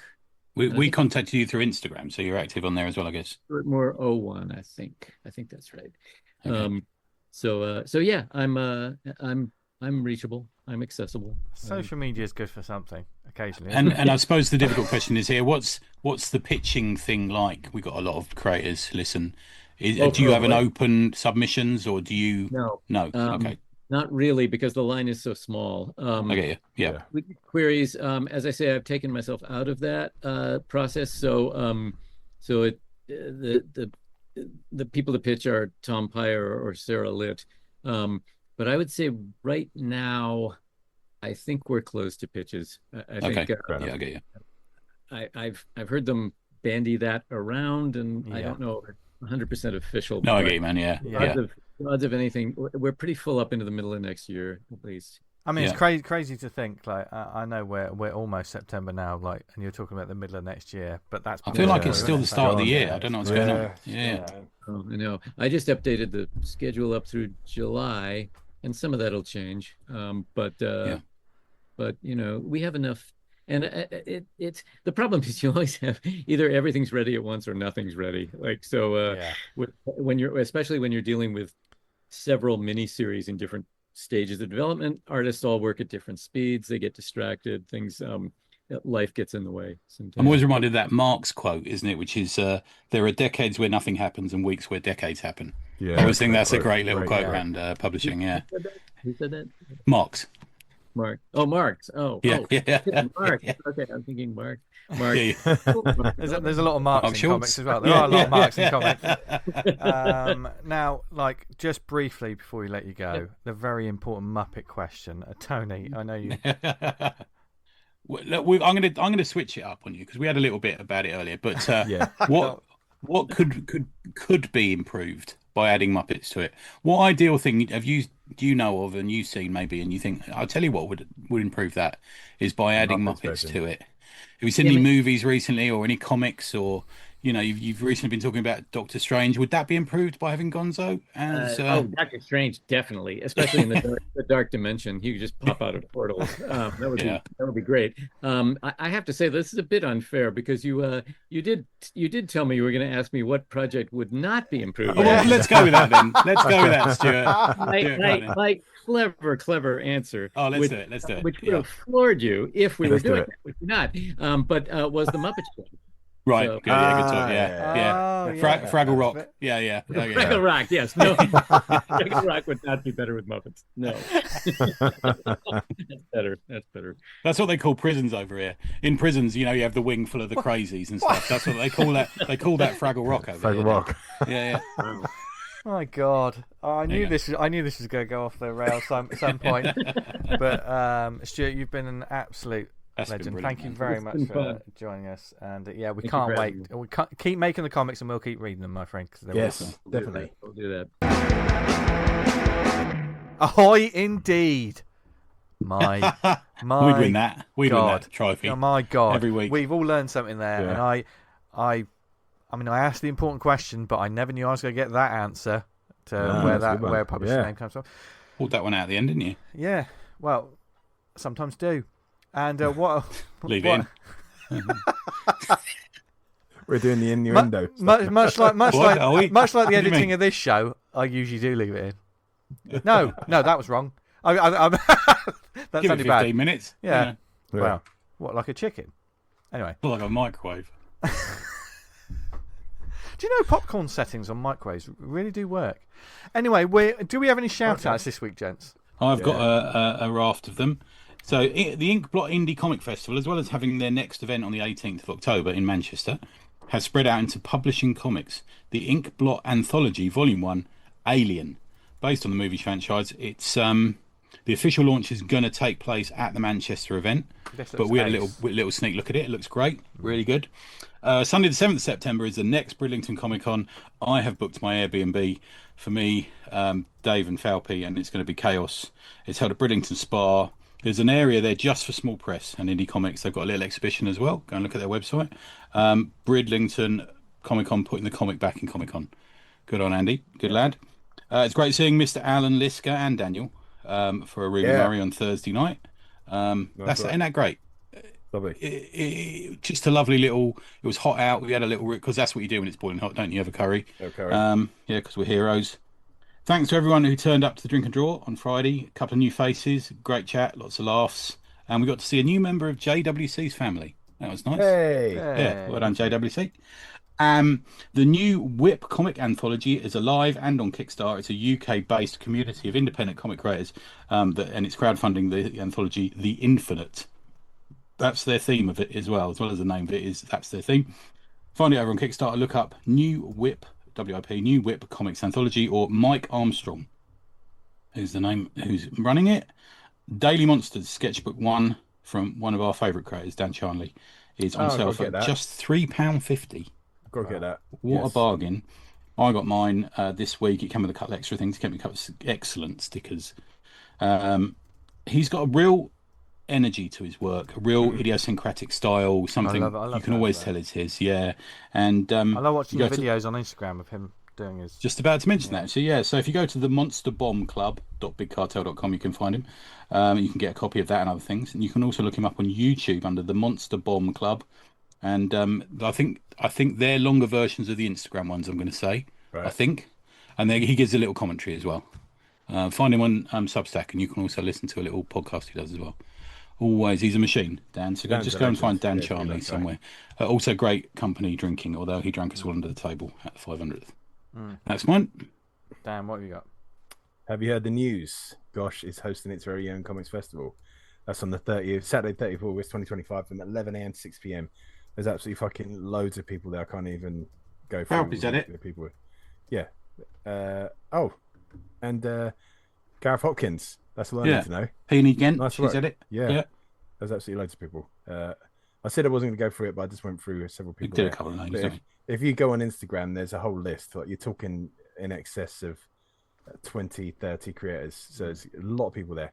So do go check that one out. We've got a Clockwork Werewolves issue 2, gothic steampunk horror. A group of survivors find themselves trapped in the heart of a clockwork werewolf's lair, and time is running short. Tick tick. That's from our friends at Hellbound Media, which fair play to them, man. They're just putting the work in. It's really good. Books all the time, delivering it. Great stuff. So go check that one out. We've got Clockwork Werewolf. Thanks to Alan, he dropped off our Buck Rogers comics. I've not had. Oh yeah, they're great, man. I've got them here. Yeah, I've yet a chance to read them. I did put the stickers on my iPad. Yeah, I've been using the bookmarks. I haven't read the comics yet. Yeah. Funny enough. Yeah. So great stuff. Nice. So after all those shout outs and all of this fun, I think it's time to recommend some lovely comics. Dan's holding his hand up. Have you? Sorry, there was one. No, there's one thing that cropped up. I think we've kind of resolved it. On Saturday, I saw that due to US customs, you were going to be charged a flat fee of $80 to send a small package from the UK to the US. But from what I've looked into it, printed materials like books and comic books will be exempt from that. So this isn't a charge that necessarily the person who's made it will get. It's the charge that someone on the other end has to pay. Well, if you'd have to pay them, or pay it. It's customs tax, basically.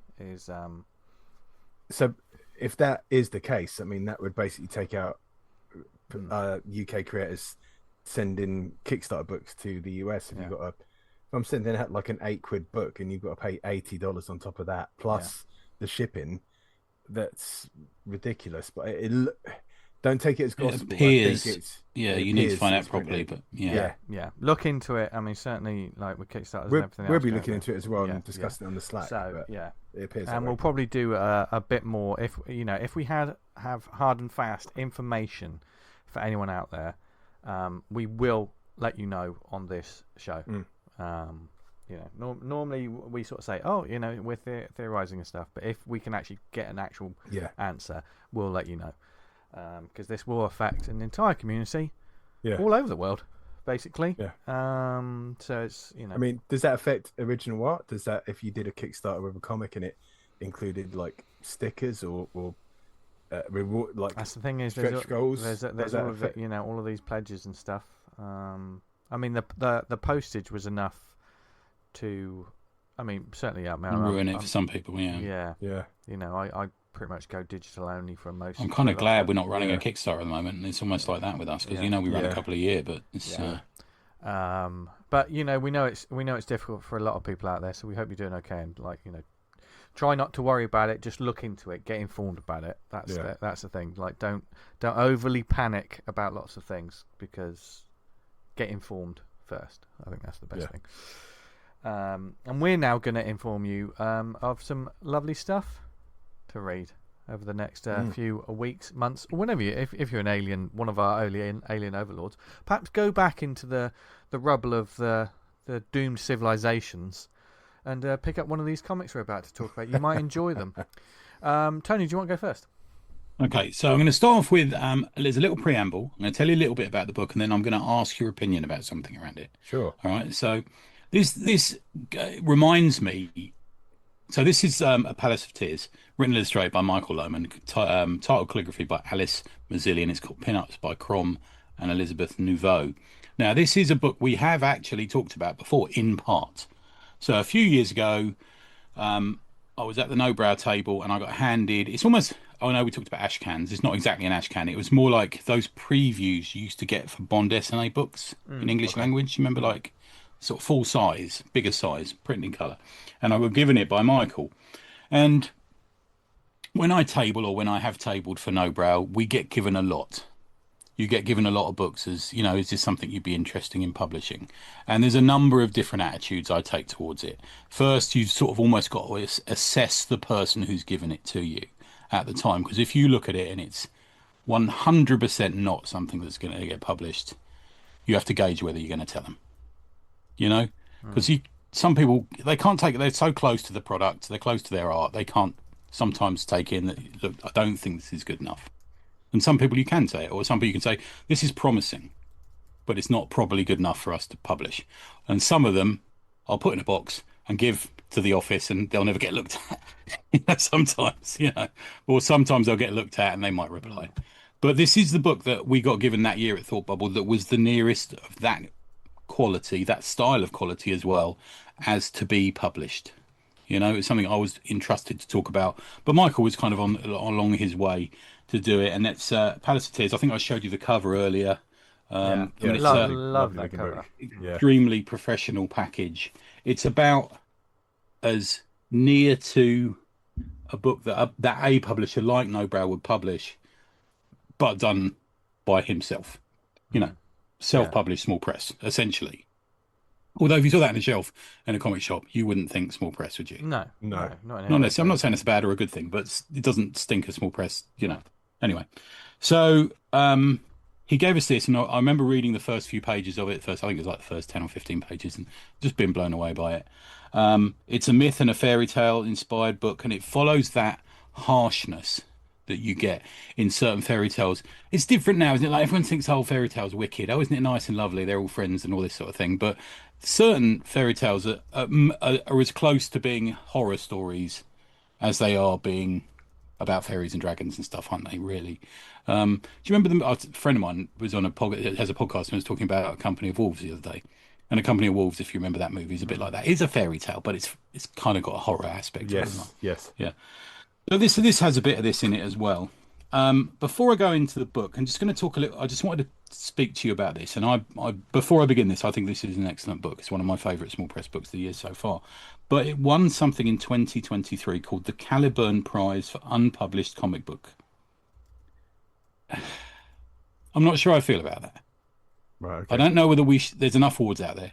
I'm not sure if we should be giving awards out to people who haven't published something yet. Yes, I mean, we've give them a bursary for sure. If they're good enough to finish it, give it a bursary, and then you've got an end product. But I'm not sure. So name the award again. Sorry, Tony. Called the Caliburn Prize for Unpublished Comic Book Creator, and it was given out at the London Film and Comic Con.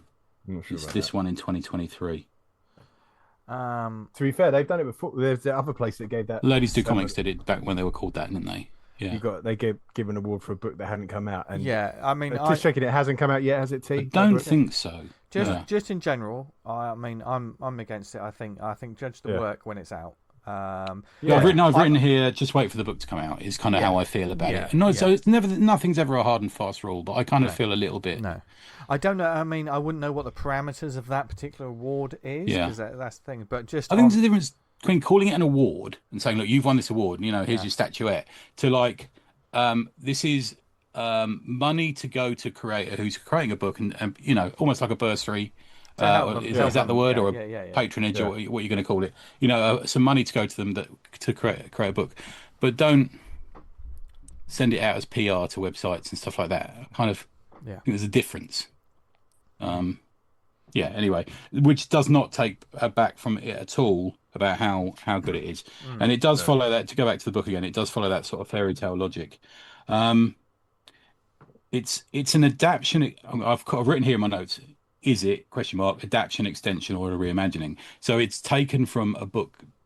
Michael describes in the afterward how he likes to go to secondhand bookshops and find old books and, you know, look at them. And this became an inspiration from this book written by Miriam Tambony.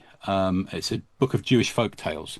This comes from a Jewish folk tale, and it starts with the story is this. It starts with a fisherman, and nothing's working for him. He's out on the sea and he's casting his net, and nothing's coming back. And he finally managed to pull out like a little wooden jeweled box, which is never good in a fairy tale, is it? Do you know what I mean? You know there's going to be something in it. And he opens it up, and out comes a dragon who I'm going to describe. I'm going to show you it. I'm going to describe as looking a bit more like the sort of Chinese New Year dragon. Definitely, yes, without a doubt, yeah. But what a beautiful splash page that is. It's like page 5 or 6 in the book. Really gorgeous.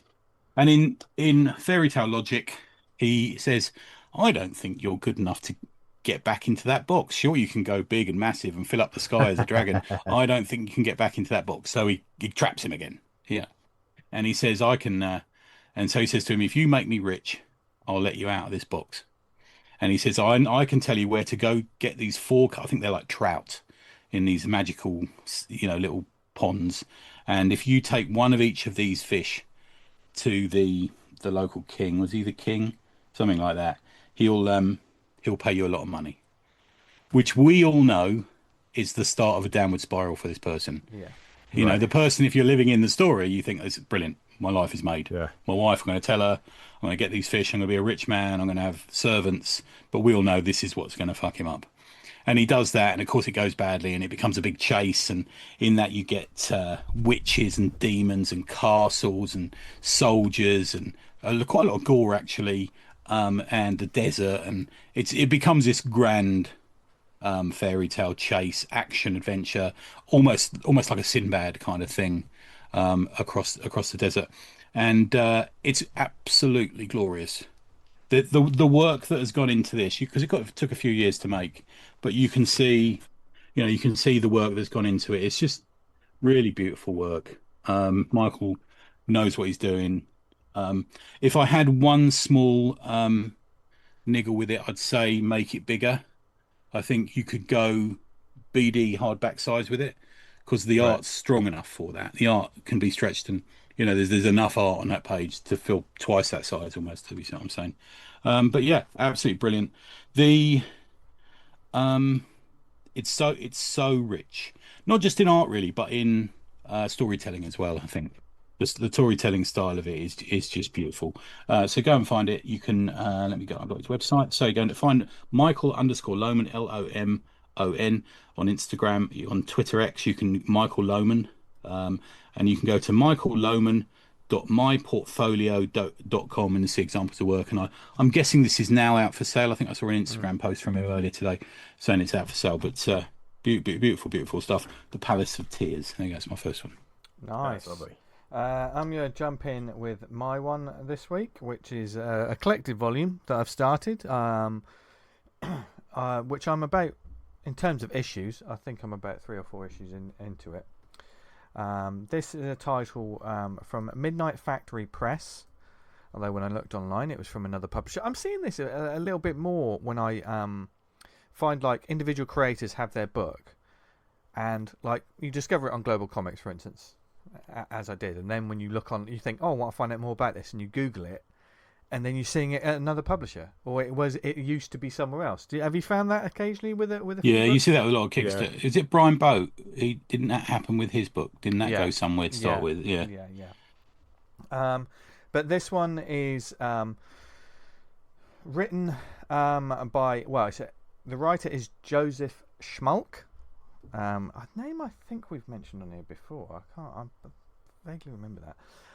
Letter Yoel Rodriguez. This is 7 Years in Darkness.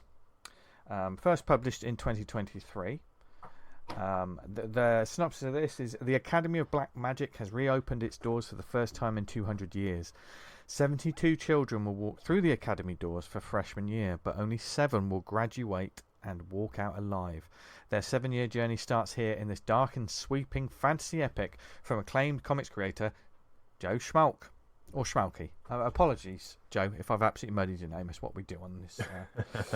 I do see, when I looked on another website that had this book on, from another publisher, CEX, who they're not, or Sex. Sorry, I just wanted to say. Gear Exchange. Yeah. It says here that back in the day, there was a 1 in 10 variant cover by Bill Sienkiewicz. Oh, there you go. But this book itself, I'm thoroughly enjoying getting through this. The volume itself that I'm reading is year 1, so it seems like this is a story that's going to go. This setup kind of had me, that it's taking little bits of, the classic sort of fantasy series, maybe young adult sort of like novels and stuff like that, with a little bit of there's black magic and the occult, as well as the classic battle royale kind of thinking, Hunger Games kind of thinking, a lot of this stuff going on. Putting it in a pot and stirring it around and seeing what we get. There's even a little bit of Harry Potter sort of, some would say, underneath, because there's different schools of magic, but it's not in the way that you would think. And I'm at the moment I'm properly getting into it. It's mainly around one main character who sort of falls into this. Their families have a bloodline who are then they push their children into this, and literally all the kids could eventually die as they're put through all these tests, and there's different sort of magics that they've got to do. And they're not teachers or anything like that. There's like almost like four or five sort of pillars that they have to do different tests. One of them is basically like a Nosferatu, who's pretty awesome.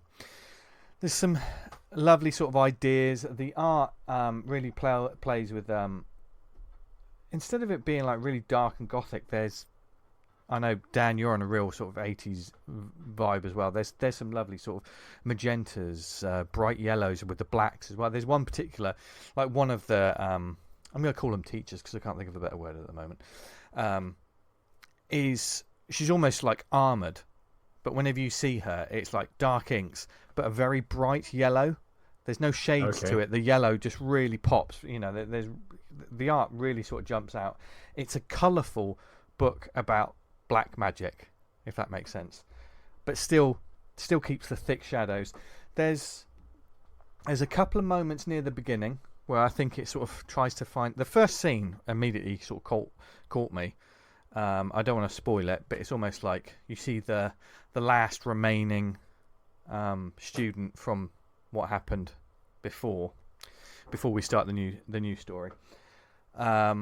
And then we pick up with a sort of modern day, but they're almost pulled out of the modern world and dropped into this weird, strange sort of academy. But none of the students, they all have to wear these blank masks, and it does some interesting. I thought it was confusing at first, but then I noticed that the artist and the creator is using things to sort of give the reader hints, because they all the students have these blank masks. They just got eye holes, and there's absolutely nothing, and they have to wear them for the first year, and they can't talk to each other, and they can only remove the masks when they're in their dorm, basically, like when they're in their room. So I was thinking, oh shit, this is going to be a book where constantly you're just going to have the same mask. How are you going to know? And they've all got dark robes. So how are you going to know who is who? Who's who? But there's certain moments, like one of the characters, their mask gets cracked, or another one has marked their mask. You see, there's all these little visual things like they're still aware of the change they've possibly put on the visual conceit for it. One thing that I thought about this, and this isn't necessarily what the book is, but I'm interested to see what your thoughts about this is. Sometimes we talk about comics that when you read them, they were pitched for a movie.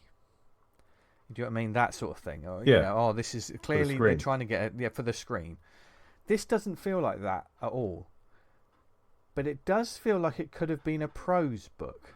Not in terms of the wordiness, because they're absolutely banging out that it's still comic language. It's still a comic, and it still works really well. But almost like the creation of this world and the world building, it feels like I could have seen this on the shelves in a Waterstones. You know, as a prose book, I haven't really had that before. You know, it's almost like the opposite way round. I was like, I wonder if this was an idea for a novel series. That's been made into a comic. Have you ever heard of that before? Someone trying something that way? I have. Yeah, I helped out with a novel a few years ago that was sort of. But is it going to be a novel? Is it going to be a comic? Was it a novel, and then they decided to make it a comic? It was by a creator who I think tried pitching the idea as a comic and then wrote it as a novel. Okay. I think that one. Interesting. I think somebody feels like I've read books like that. I think this feels like this could have been a book. Yeah. I think speaking of Vertigo, there's a few Vertigo titles that were like that. Oh, totally. Yeah. So, you know, I think 7 Years in Darkness, it's on Global Comics, the first volume. That's how I'm chewing through it. But like I say, you can go to midnightfactorypress.com to get the issues. And like the art style is quite individual as well. It feels nicely sort of independent and small press. It feels like someone just making a story that they clearly, I mean, I hope to God they keep with it, because, you know, they're setting up 7 years, and volume 1, which is like 150 pages, is year 1. So if you think about they've got a long game. Do you know what I mean? Totally. So hopefully, I mean, this it will play out. And obviously, this series, people could be saying, "Oh yeah, that series has been going for a while now," but I'm just discovering it. So discover it yourself and see what you think about it. If anything, the colours are quite inspirational, and I quite like some of their pages and the way they deal with these sort of warm hues and different sort of tonal shifts. It's just quite nice. And colour-wise, I think that ties quite nicely into what Dan's going to talk about. Which one? Oh, the you got two, have you, Dan? I've got two. The first one to talk about, you mentioned it before, haven't you? Vince, you gave it a recommend, and it's Phantom Limbs, Chapter 1, The Thief, written by Jason McNamara, our friend. Oh yeah. Alberto Masagia, the artist, and Sonia Harris, the designer, who both the artist and designer do such a great job on this book. Before we even start on the writing, but it's such. I read it earlier this week and I fucking loved it. It's so good. You just want more from this world. But it's one of those stories that you don't. I can't recall what you mentioned about Vince, but I don't want to give away the conceit too much of the story. Yeah, it felt like almost. I think my shorthand was like almost like a crime-styled Twilight Zone. Yes, that's sort of spot on. Yeah. There's a kind of like a setup to it, and Jason really does the kind of the setup and payoff, and how these characters would react to kind of this what the action plays out with them, and the little twist at the end. And there's a hint at, I think they're going to do more books with the same. Yeah, because this is Phantom. Character. Is it Phantom Limbs Part 1? Phantom Limbs Part 1. Part 1. And I think at the end of the book they refer to chapter. I'm just scanning through it now, so just bear with me. It's chapter 2, The Writer, which has got Miles is a middling author who struggles to stay connected with his young daughter after divorce. When he accidentally gets on the wrong train, he discovers an idyllic writing retreat. Convinced he's written a bestseller, Miles is eager to return home and reap the rewards, but the getting back isn't as easy as it seemed, which is interesting because there's a certain color palette used throughout this book which is masterfully done, that whenever this negative effect is being displaying its influence on a character in the story, you're kind of given this sickly mustard yellow color throughout. Otherwise it's just black, white, and a single tone of a color. So like which I'm a sucker for anyway. Yeah, like a knocked back blue or a knocked back green. But when this one character sort of gets involved and there's like this yellow, it's like, oh shit. That's I'm really pleased to see this one do well, because I know Jason, like when he initially told us about it, you know, he hadn't done a Kickstarter in a little while, and he was a bit sort of nervous about, like, you know, I'm doing some different things. It's a landscape book, as well, you know, with these sort of duotones and the story he's doing, and I just thought Well, they all. He's so nailed it. fancy, isn't he, for a Smashed story? it. Yeah, but he's absolutely just smashed it. Smashed it. And they all have. You know, I'm like, I don't know about you, Dan. Did you finish it and just think, right, where's the next one? Yes, totally. That's the only problem with these great books, isn't it? Away. That's the only problem with great comic books is we want more of them, which is a good problem to have. But it's kind of Good problem for my wallet. You read it and there's like a nightmarish quality of like, fucking hell, if this happened to me, how would I react to it? It's almost, oh god, I can't really talk about what happens, but like you lose part of yourself in that regard. It's really good. I would go check it out. I'm not sure where you can get it from. It does kind of ask you what makes you you. Yeah. Do you know what I mean? And yeah, is it you as a person, or is it what you can do? What do you be without that? Yeah, it's. If you go and check out the Kickstarter, Phantom-Limbs, I'm sure you'll be able to hook up with Jason and he'll be able to sort you out a copy. But highly recommend. I'd follow Jason on Kickstarter, so when he does book 2, you're there for it. And we've reviewed and read loads of Jason's. Yeah, we're budget Jason. He's just they're fucking great. They're so good. He's just as twisted as us as well. Whenever he's on, he is. Yeah, one of my faves. He's on the wind up. yeah. So nice work, Jason and team. Good stuff. Before you do next one, Dan, can I just quickly get in with? I put a shout out on the Slack earlier if anyone wanted a shout, and this one sort of made it in under the wire. So Andrew Clemson said, if there's still time, can you give me a shout? So it's Bet Noir, the collected edition of Mysterious Vigilante enacts his brutal plan for revenge and redemption. It's a collection of the whole saga, which is 164-page collection. Well done, that's nice. It's got 26 days. You can still do a little bit of help, so go on Kickstarter, have a look for that one as well. There you go. So otherwise I've forgotten. I missed it when he posted it. Yeah. What's your next one, Dan? I got sent through the next 2 issues of Sokyo X, which I've reviewed through the years. You like that? By Cory Tran. It's great. So gorgeous, yeah. Series details. I'm going to read it verbatim off of the website, which is planetlandcomics.com. Sokyo X is my manga-esque sci-fi action epic in the spirit of a first-person shooter game. Follows Senshiro through lightning-fast missions and chaotic mech battles against on-planet rebels. If you like Gundam, Halo, Titanfall, Appleseed, this is in good company. I've been told it's got 80s/90s manga anime vibes, which is cool. It's got 6 chapters in total. He's sent me through 4 and 5, which he's doing every 6 months, which is phenomenal, because if you look at the artwork in these books, it's unreal. They're absolutely fucking off the chain. It's really good. So detailed. Have you got them in front of you? Because I only seen the digital copy. What's it like? No, I've got issues 1 to 3 physical downstairs. Right. Yeah, it's great. They were being put out through Third Bear Press. I'm not sure what's happened to that. No, I'm not sure. Yeah. If you go through planetlandcomics.com, you can order the physical copies there. The story plays out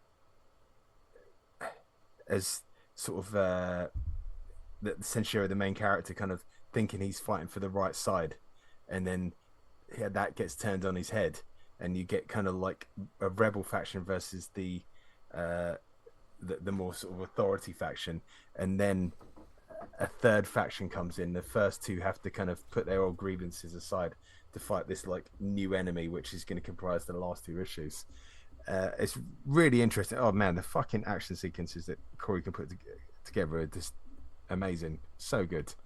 I just want the last issue to see whether the story finishes up. I have spoken to Cory about potentially coming on the show and talking to us about it, because in every issue he has like a little blurb inside the front of every book, and he sort of has some musings, and some of them about how like manga had such a big kind of manga and anime had a big influence on webcomic creators, including himself, and it's kind of evolved. Now he doesn't class his work as manga, but more manga inspired. And for me, I was kind of considering this. I don't consider manga for me is like a cultural product. Yeah, it's got to come from Japan for me. Yeah, for me. You can I know what you mean. Like, if someone but... says I'm a manga artist, like, are you? Yeah. Do you know what I mean? I'm not like one of those people going to throw my toys out the pram if someone said. I'm not going to shout cultural appropriation. I'm not like that. No. Yeah. But it just feels like if you kind of make him manga, it's going to be coming out of the place it was born. Yeah. But lovely stuff, absolutely. I mean, I think this series looks absolutely gorgeous. Now I'm yet to sit down and read all of it, so I need to just get on it. I'm just It's got the whole kind of mag stuff when like they're having battles in their mech suits when they're really under duress, like their whole face is like sweating and bleeding, and he veins. Really we got veins in the neck and the head. Yeah. All That's that. what you know. He really puts these characters through the ring. It's like they will have scars, and then for the rest of the comic, they've got like half their face is scarred up. And Nice. It must be a nightmare to keep track of all the wounds that everyone. But great work, Cory. Do go check it out. You can go on. It's Planet Land Comics on Instagram, and you can look at the book there. And previously, when Dan spoke about the book, Cory put a clip in on the website. Oh, nice. I like it when people do that. Yeah. Great. Yeah. Tony, finish us off. My final one is a quick one. It's actually not a comic. It's a pin-up special. Oh, wow. So it's back. It's Swimsuit Comics with an X. Legends Revealed. So we've gone back to swimsuit specials, haven't we? Marvel have done it, haven't they? They've just gone back. In the old days, it was She-Hulk and Miss Marvel lifting a car together or something. It's a swimsuit issue summer. It really is this year. We'll see if it comes back next year. I think to see how much well money it makes. Yeah.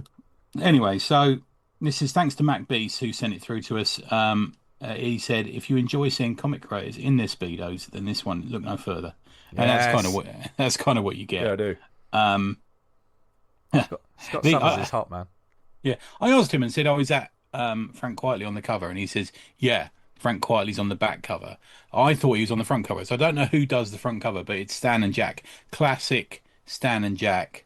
So they're in their speedos or their trunks, and they're making a sort of elaborate castle, sandcastle, and there's a sign that says something like "the work of Stan Lee."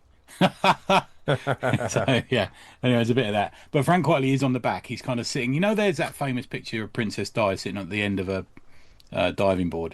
Do you know the one? Yes. It's a play on that, but it's actually Frank Quietly. Created by Stan Lee is the phrase. There's just a couple of the standouts. Russell McDonald draws and Alan Moore. Alan has got quite. Do you imagine? Have you ever done that joke when you go to the seaside in a foreign country and you tuck a load of seaweed out the side of your trunks and you walk up and down the beach? Classic. I've never done the walk up and down the beach, but yeah. Yeah, you walk up and down. You got loads of seaweed hanging out the side of your trunks. No, what's wrong with you? I haven't lived, Vince. Well, it looks like Alan's done that, but I think it's just his mighty boosh. Let's call it that. His pubis. Pubis. What? That's the moment. Disgusting. Vince, why? I don't know. Why do people? There's too much pressure on me to be the normal one. Casimir Rott draws quite a striking look at Tezuka. This is kind of the most illustrative and less edgy, I'm going to say, of the lot. It's a beautiful little drawing of Tezuka standing amongst these sort of waves that are hitting these rocks he's standing on, and Tezuka's got his little blazer on, his little beret on, and his jacket without, he always does his shirt up without a tie. He's got that sort of look. Mr. Meow draws Frank in a kind of rainy Sin City style, but it's the current sort of slightly bent over Frank. It's quite a beautiful thing. Okay. You get some Paul Court John is in it. He draws a great Eric Powell. Dexter Coburn, who we're fond of. He does on Dan Fogel. Matt Beast does a spot on Barry Windsor Smith actually in Barry's style. Barry Windsor Smith's style, his modern style. It's hard to work out. I will say this is fucking great. It's $3.99. Go buy it. I'll give you the address in a minute. But it's hard to work out. So the contents page is 2 swimming trunks with badges sewn into them, and the names and the people they're targeting on the badges. So it's kind of hard to work out who's who. So, but that's part of the fun, I think. Yeah. Yeah. The only one quibble I could have done without Neil Gaiman in it. Fuck's sake. Nobody needs to see that. If you go to the Black Ink Comics store, you can get a copy there. I think it's because it's sort of a bit of an international crowd. It depends what country you're from as to who's selling it. But we love the Black Ink Comic guys, so go and find their shop. Swimsuit Comics Legends Revealed. There you go. That's my second one. Nice. Fantastic. What a great bunch of comics. there. And what a great show this has been. It's really sort of like we're all excited. We're all a bit tired now. We'll probably have a Horlicks and sleep very well. That's what happens when we have a really exciting guest. And sometimes I can't sleep. Yeah, I know. Yeah. We're all a buzz. Although I'll probably sleep quite well because after this I've got to edit the thing together. So you know. But we have enjoyed it, and we hope you've enjoyed it too. If there's anything we spoke about on this week's episode, or any events that we need to know about, perhaps you've got an upcoming comic show or signing or whatever it may be, we want to know about it so we can shout about it. So there's several different ways you can get in touch with us. You can email us awesomecomicspod@gmail.com, follow us on social media @awesomecomicspod on Instagram and @theawesomepod on X. Perhaps you listen to us on the website awesomecomics.podbean.com. If you did, thank you very much. If you found us elsewhere, for instance on Apple Podcasts, then please subscribe, leave a review, and it helps the algorithm and this show get out to a wider audience. Likewise with Spotify. I don't know why I'm getting posher as I'm saying this. Amazon, Stitcher, Podnose, Podknife. What other networks are we on, Tony? Substack. I was just about to do loads. that. I was about to do that. What networks are we on? You're ruining the bit. What other networks are we on, Tony? All it is birth, copulation, and death. Everything else is a bonus. There we go. And we're also on Substack, aren't we, Tony? We are. We had big numbers on Substack this week. Yeah, so follow us on there where we post up the episodes as well. And who knows, we'll put in some extra articles and stuff. I mean, it's been a bit of a busy summer for us in lots of different ways. And that's without all the comics. Anyway, your face there too is great as a picture. Yeah, absolutely deadpan, which is great for an audio show. Even strippers can be superheroes. There's his catchphrase. Hey! Yeah. I've got one. Go on. Is that it? No. Oh well, that could be it. I've got one. I've got one. Hey, and then you get the audience cheering. No, there's too much pressure on mine now. Have you got one, Dan? Slip it in, Dan. My one was from that film. What? You stole it from something else? Yeah, that's one of the best catchphrases. It's "Hey, you got the job." I don't know. I'm going to work that into. I'll tell you what though, his voice. I never knew he was a Mexican gangster. No, I tell you what, the voice really. I can see what he means about the voice. Yeah. Maybe you haven't got a cold. Maybe it's just you doing Mexican gangster voices is at your throat. Could have been gone through second puberty and like dropped even lower the voice. Is it like hobbits and their second breakfast? Wow. It's similar to that, is it? Second puberty. Yeah. As long as you ain't got bony ankles, you'll be all right. No, I heard that this week. Someone said, "Oh, my voice got deeper because I went through second puberty." I was like, "What?" No. Anyway, that's when they go up. Yeah. I was like, "Fuck off, Dad." Where can people find us online, etc.? Tony. Neveronanything.com. Nice. Daniel. You can find me. I always fluctuate, and they said on Twitter at Vanguard Comic. You can be Vanguard at VanguardComic.com. If you follow my Patreon, I'm currently uploading stuff to do with Viper Red Shadow, which is Viper Book 3. Are you all right, Dan? I don't want to see you fluctuate, especially on the Zoom call. Do it in your own time. No, I need to lock in that social media thing because people look to me and they think they expect a certain level of quality and refinement, and then I come up with that shit. Why are you laughing? And then if they're looking for that, they better not be looking in the last 15 minutes of every fucking podcast. Or Dan's current messages to me. How did he get in at MCM? Like I said, get up early, start hating early. Yeah. There are kings and there are... Us up, we're well early. Yeah. There are kings and there are clowns, and I don't make jokes. You know what I'm saying? See, there it is. It's quite good, isn't it? It was either that or what was the other one I said? Thoughtful. That's a good one. Yeah. Do you know what? Was it not? Yeah. Not all manga fans are paedophiles, but all paedophiles are manga fans. That one. I've never said that. Yes. I think that's a statement of fact. Tony Esmond and Boner Darkly now available. Yeah. And speaking of boners, we'll be back next. Yes. We'll be back next week to talk more comics and comic creation and everything else, and we're just gonna have some fun as well. Who knows what important questions we'll be asking the world? Probably there will be Muppets involved. There will be. There will be. There always will be. Do you reckon the show would be better if there were Muppets? Did we get sponsorship? Oh, It's fucking hosted hell. by If we three were of them. replaced by the Muppets. Oh my god. That'd be amazing. Just imagine what we'd look like if someone made like Muppets of us. Or what Muppets would we be? You want to be an actual Muppet, do you? Like an who would- established yeah. Muppet. Who they You don't want cast in? you don't want a puppet made of No, you. I want to be one of them. I'd be Fozzie Bear. There's no two ways. Obviously, yeah. You sure? That's a good shout. You look like someone who, like someone's hand up. Anyway, right. Anyway, Work me like a puppet. have a brilliant week. This is fucking got off the rails. It's gone. So have a brilliant week, everyone. We hope you're happy, healthy, enjoying the comics you're reading, and enjoying the comics you're making, because we really do love you all for listening. And yeah, get on the Slack as well, the Slack community. Yeah. Get in touch with us if you want to join that. That's how you get a shout out. Because it's great and there's a great discussion. And from Dan, Tony, and myself here in Awesome Pod HQ, where we're going to run a bubble bath and we'll go jump in and get ready for the evening. Because as Tony told us, you have a bath before bed and you have a shower in the morning. Yeah, that's the way to do it. Yeah, you're crazy otherwise. Crazy town. Wow. And who remembers Crazy Town? I do. Bye, everyone. See ya. Bye. Oh, actually, what else should they do? Stay awesome. God, Jesus, talking about catchphrases and we almost Standards fucking are left slipping. out ours. Yeah, they're the main one. Oh, no, terrible. Oh, bye. Bye. All right.